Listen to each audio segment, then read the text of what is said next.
Voici la dernière vidéo sur ce bouquin. Deux courts extraits. D'abord au numéro 121, où il est question de la mort de Judas. Judas qui se retire, puis s'en va essayer de se pendre.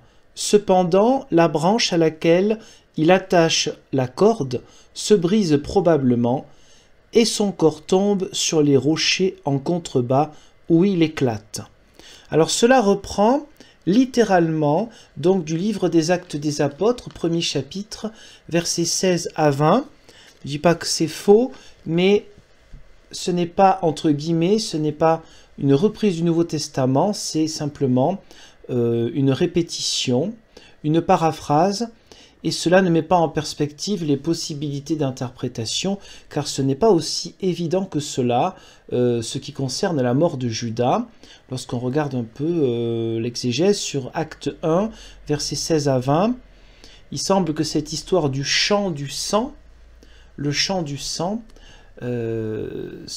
qui rappelle donc à la fin des évangiles le chant qui aurait été acheté pour 30 deniers par les copains de Judas, ceux qui ont collaboré pour trahir Jésus, pour lui faire un faux procès.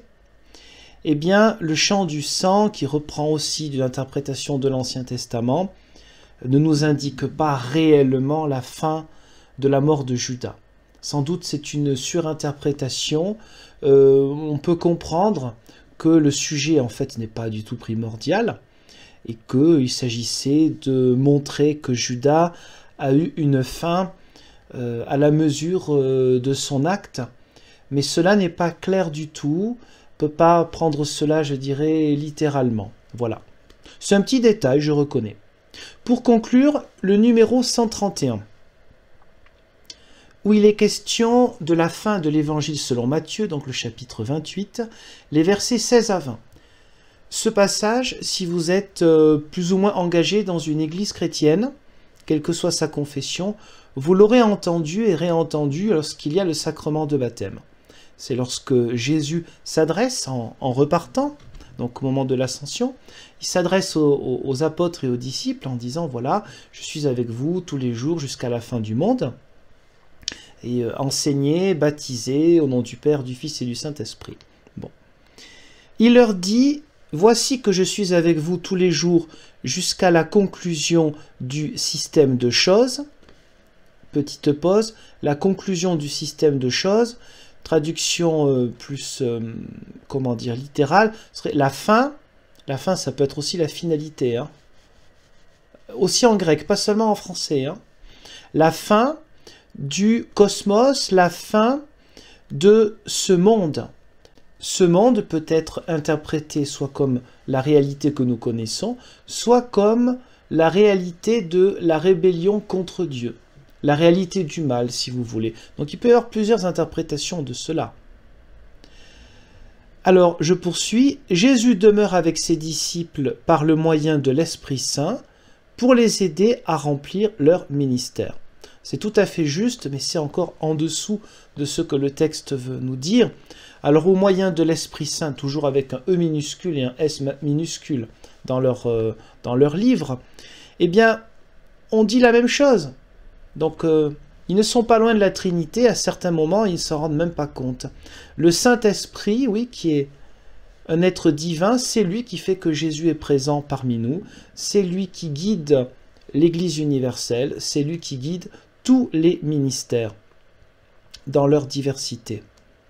Donc oui, des hommes, des femmes, je reprends le passage un peu avant, et des enfants reçoivent la même mission, celle de faire des disciples. Ah bon, des enfants aussi? D'où ils sortent ça? Jésus les rassure, car des adversaires essaieront de les empêcher de prêcher et d'enseigner. Évidemment, là, ce n'est pas par hasard le vocabulaire qui est utilisé. On cible sur le porte-à-porte. On ne cible pas sur le reste. Voilà. Prêcher et enseigner. On ne cible pas sur le fait qu'on va les empêcher de baptiser, etc. Alors, pour ce qui est du baptême trinitaire, hein, au nom du Père, du Fils et du Saint-Esprit, parce que quand même on a ça dans tout le Nouveau Testament, il faut le faire exprès quand même pour renier la Trinité. Je précise bien sûr que la Trinité, il faut en parler avec un langage moderne, et pas avec le langage forcément du monde grec, du monde complexe qui n'a pas grand-chose à voir avec le nôtre, dans lequel ce dogme a été formulé entre 3e et 4e siècle. Mais tout le Nouveau Testament évoque la Trinité, et je précise même qu'il y a un texte qui n'est pas dans le Nouveau Testament, parce que les critères ont fait que ça ne marchait pas, mais un texte qui a été écrit avant Matthieu, qui s'appelle la Didaché ou Doctrine des 12 apôtres, où il est écrit à 2 reprises dans ce petit texte de baptiser au nom du Père, du Fils et du Saint-Esprit, et comme pour Matthieu plus tard, au nom, c'est au singulier. Voilà, on a un singulier, le nom de Dieu, et Père, Fils et Saint-Esprit. Voilà, donc ne pas voir la Trinité là-dedans, comme dans la Didaché. Mais la Didaché, ce n'est pas biblique, mais ça a été écrit avant, donc il y avait quand même une certaine importance de ce texte-là.